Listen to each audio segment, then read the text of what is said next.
I used to think that I wasn't disciplined enough, that I hadn't the right focus, or that I wasn't good enough. And sometimes I get into this loop where I would just blame myself and then kind of go into a spiral and be like, "Oh, just feeling sorry for myself."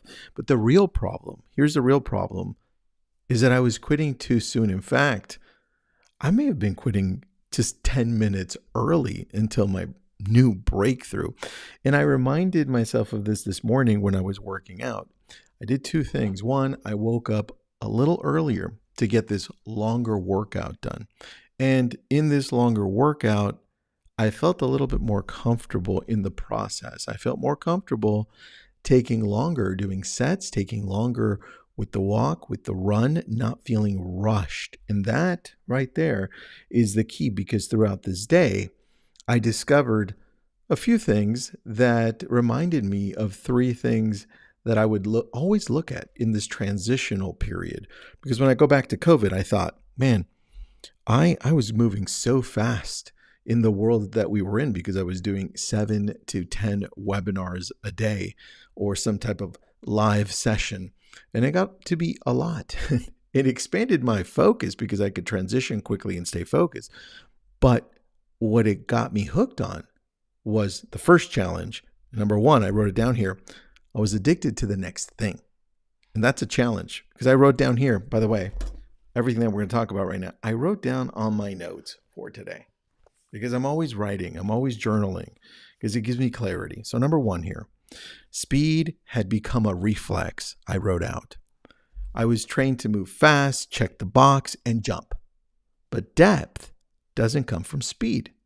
And specifically for my notes quoted here, my notes say it plainly. If you sit with something longer, you'll be able to make it better. You'll be able to make better decisions faster down the road. And that's the part we forget, because as I'm sitting here and working out in the morning, the longer I'm doing this, the more patient I am with me and taking the right necessary steps, the more I'm investing in myself. And through these longer meetings that I had, an hour and a half, 2-hour meetings, the longer I sat through them, the more work I'm putting into it, so that I don't have to show up the same way in the future. I've already decided how we're going to proceed. And that's the part that you're missing. That's the part that sometimes I'm missing in my business, where I haven't sat long enough with something, right? Because I'm addicted to the next thing. That's problem number one. Problem number two, I couldn't sit with discomfort.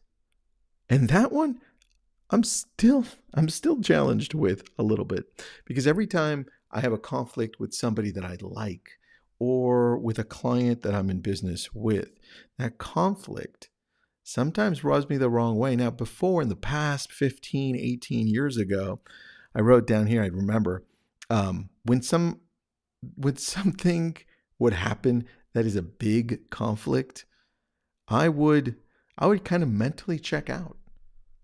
And I'd get frustrated. I'd blame myself. And I didn't abandon it, but I'd almost feel like, is this even worth it? And I'd be like, I just want to get away. And that's a natural thing to feel. Just, you want to step out of it. You kind of feel overwhelmed. But let me tell you, that is where the magic starts to happen. The longer you sit with discomfort and understand that that is the process that you have to go through to get to that next level, the more you start embracing it. In fact, what I started doing, you see these little red bracelets I have. I always get asked, why do you have them? You know why I have them? Because they're the color red, and it's painful. It is so, when you get cut, it's painful. And I need to remind myself daily. I looked at this twice today, and I'm like, is it worth it? Yeah. Whatever it is that you're going to do, guess what? You're going to have to go through hell sometimes. And you've got to remind yourself, hey, guess what? It's worth it. It's worth it on the other end.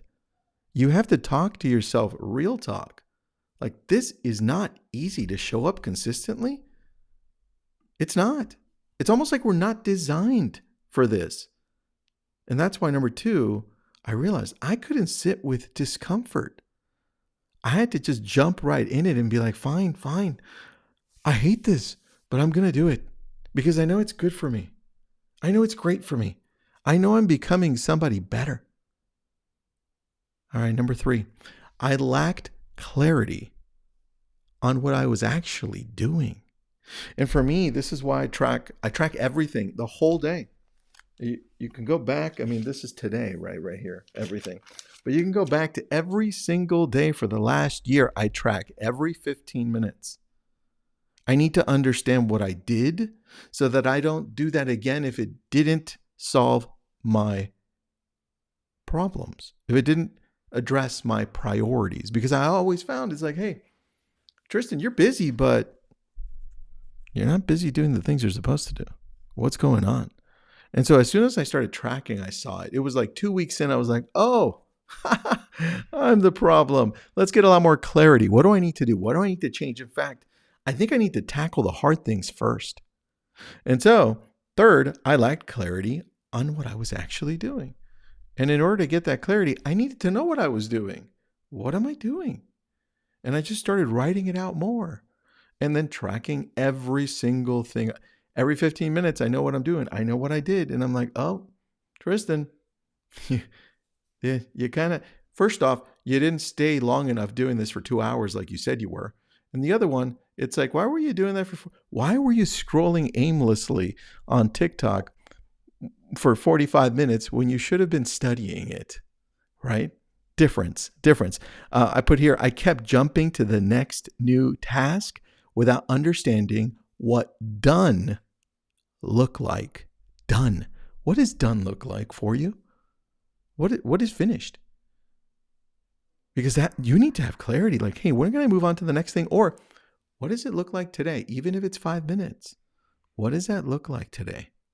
You can't stay with something if you don't know where it's going. Right? Now, running a business, entrepreneurship, you don't know where you're going half the time. You're kind of building the bridge as you're going. That's okay. I'm talking about something like, well, what's the plan here? I want to better understand social media. So let's sit through this. Let's study it. Let's go through the hooks. Let's see the re-engagement. Let's look at the analytics. That's different. Clarity creates endurance. Confusion creates quitting. That's important. Confusion creates quitting. Honestly, that's what it comes down to me, because right now, at the very bottom of my notebook for today, I wrote down, learn to stay longer with things because you're giving up too soon, Tristan. You're giving up too soon. You need to do better. Anyway, that's my message to you, just winding down. I know it's late. I try to do these once a day now for you. It just gives me more clarity as well. Have an awesome night. I'll talk to you again.